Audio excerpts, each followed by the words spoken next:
وہ کسی حساب میں قتل ہوتے ہیں؟ اور مجرموں کو کون پکڑتا ہے؟ کیونکہ مجرم کبھی کسی کے ہاتھ لگے ہی کب ہیں۔ یہ سوچ کر میں نے پکا ارادہ کر لیا کہ چلہ آج رات سے ہی شروع کر دیتا ہوں۔ میں نے قبرستان میں ایک بوسیدہ سی قبر تلاش کر لی تھی اور باقاعدگی سے رات کو چلہ کرنے کے لیے قبرستان جاتا۔ دن جلدی سے گزر رہے تھے۔ میں دن کو سویا رہتا اور رات کو اپنے مشن پر چلا جاتا، اور وہ وقت آن پہنچا جب مجھے انسانی خون کی ضرورت پیش آنی تھی۔ میں آج جلد بیدار ہو گیا تھا۔ میں تیار ہو کر گھر سے باہر نکل گیا۔ آج رات میں نے ایک انسان کو قتل کرنا تھا۔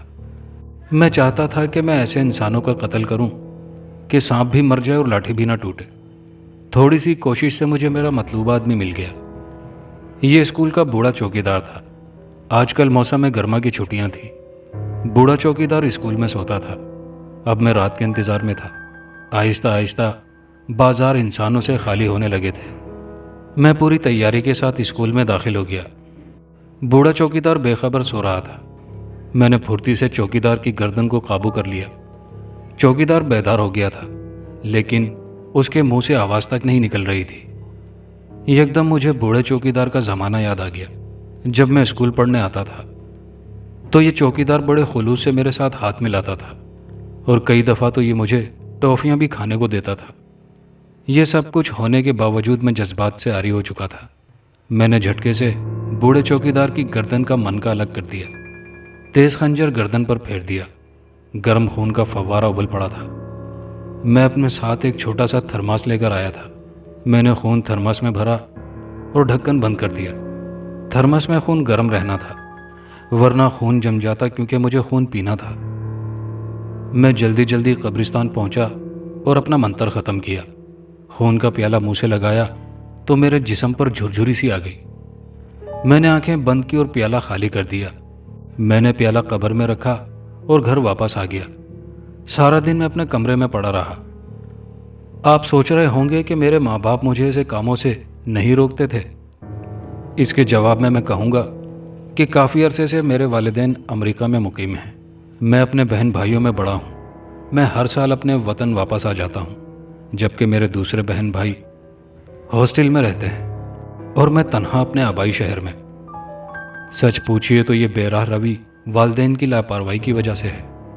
انہوں نے اونچی سوسائٹی میں اپنے لیے مقام پیدا کر لیا تھا۔ وہ امریکہ کی آزاد زندگی کو پسند کرتے تھے۔ وہ چاہتے تھے کہ ان کے بچے اپنی پسند کی زندگی گزاریں۔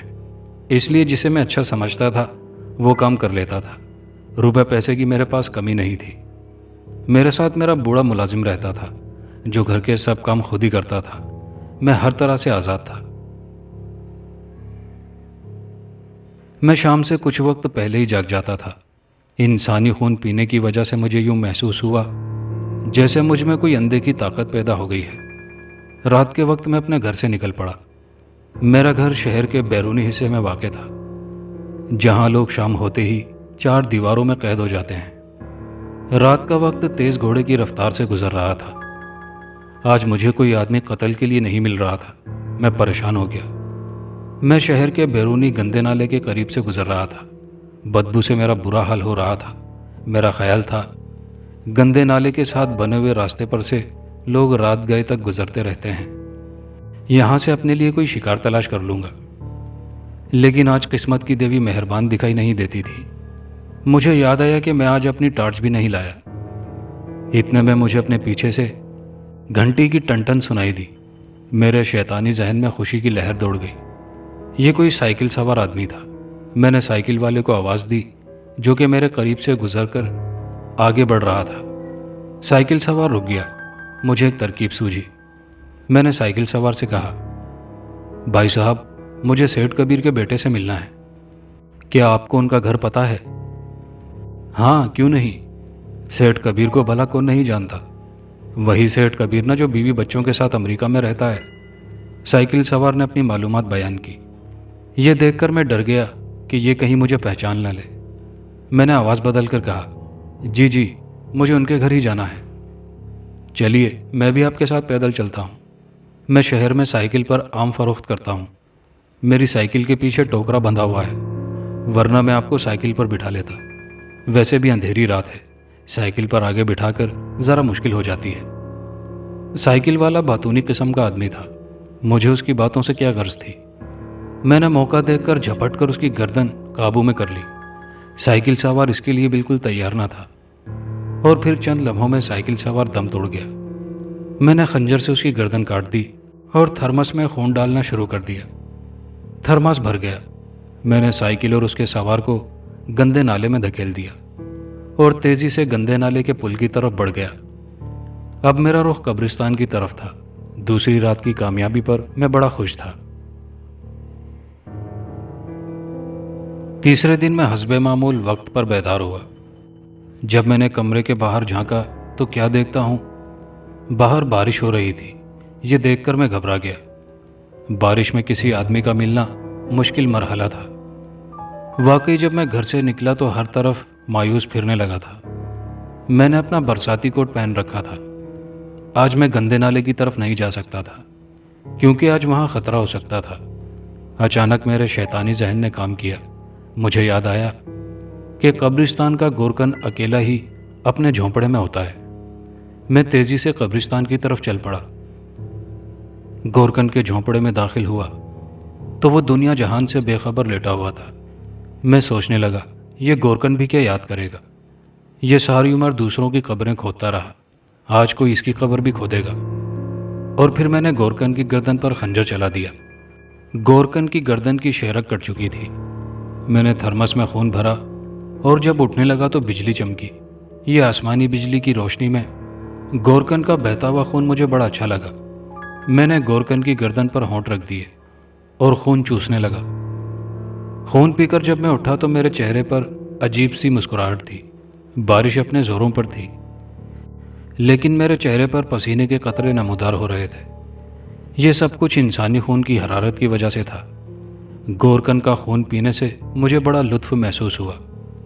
یہ میری زندگی میں پہلا موقع تھا کہ میں نے انسان کا خون اس کے جسم سے چوس کر پیا تھا۔ اب میری خود بخود وقت پر اٹھنے کی عادت بن چکی تھی۔ چوتھی رات میں تیار ہو کر گھر سے نکلا تو بوڑھے ملازم نے مجھے آواز دی، بیٹے ذرا جلدی آ جایا کرو، میں ساری رات تمہارا انتظار کرتا رہتا ہوں، جب تک آپ واپس نہیں آ جاتے مجھے نیند نہیں آتی۔ یہ میرا بوڑھا ملازم تھا۔ میں ایک لمحے کے لیے چونک گیا۔ بوڑھے ملازم کو دیکھ کر میری شیطانی رگ پھڑک اٹھی۔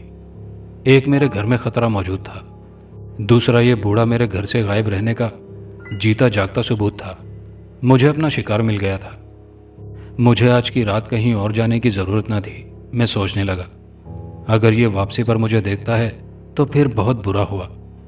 بوڑھے ملازم کی آواز نے مجھے خطرے کی گھنٹی سے آگاہ کر دیا تھا۔ میں واپس مڑ گیا اور بوڑھے ملازم سے کہا، بابا جی لیجئے، میں آپ کے کہنے پر واپس آ گیا ہوں، اب تو آپ خوش ہیں؟ میں نے مکرو ہنسی میں کہا، میں آج اسی ملازم کو قربان کرنا چاہتا تھا جس کے ہاتھوں میں جوان ہوا تھا، لیکن مجھ پر تو قتل کا جنون طاری تھا۔ میں نے بوڑھے ملازم سے کہا، چلیے آج آپ کی بات چیت سنتے ہیں۔ بوڑھا ملازم خوش ہو گیا۔ میں اس کے ساتھ اس کے کوارٹر تک گیا۔ کوارٹر میں داخل ہوتے ہی میں نے بوڑھے ملازم کی گردن کا منکا توڑ دیا۔ بوڑھا ملازم اس کے لیے سوچ بھی نہیں سکتا تھا۔ بوڑھا ملازم آواز بھی پیدا نہ کر سکا تھا۔ میں نے بوڑھے ملازم کی شہرک کاٹ دی تھی۔ میرے ذہن پر شیطان سوار تھا۔ میں نے جلدی سے تھرماس میں خون بھرا اور کمرے کا سامان ادھر ادھر بکھیر دیا اور پھر جلدی سے گھر سے باہر چلا گیا۔ میں جب قبرستان پہنچا، قبر میں پانی جمع ہو چکا تھا۔ میں نے پیالہ تلاش کیا۔ پہلے تو اس کی مدد سے قبر کا پانی نکالا اور پھر گیلی قبر میں لیٹ گیا اور اپنے کام سے فارغ ہو کر گھر کو واپس چل پڑا۔ میں نے اپنے کمرے میں پہنچ کر ٹی وی آن کیا اور ٹی وی کی آواز اتنی اونچی کر دی کہ کمرے سے باہر آواز کانوں تک نہ پہنچ سکے۔ پھر میں ٹی وی کے سامنے پڑے صوفے پر دراز ہو گیا۔ جلد ہی مجھے نیند آ گئی۔ میں سویا ہوا تھا کہ مجھے یوں لگا جیسے کوئی مجھے جھنجھوڑ رہا ہو۔ میں آنکھیں ملتے ہوئے اٹھ بیٹھا۔ میرے سامنے پولیس انسپکٹر کھڑا تھا۔ اس کے ساتھ 2-3 آدمی اور کچھ سپاہی کھڑے تھے۔ پولیس انسپکٹر کو دیکھ کر رات کی ساری فلم میرے سامنے گھوم گئی۔ میں نے بناوٹی حیرت چہرے پر لا کر کہا، انسپکٹر صاحب آپ خیریت تو ہے؟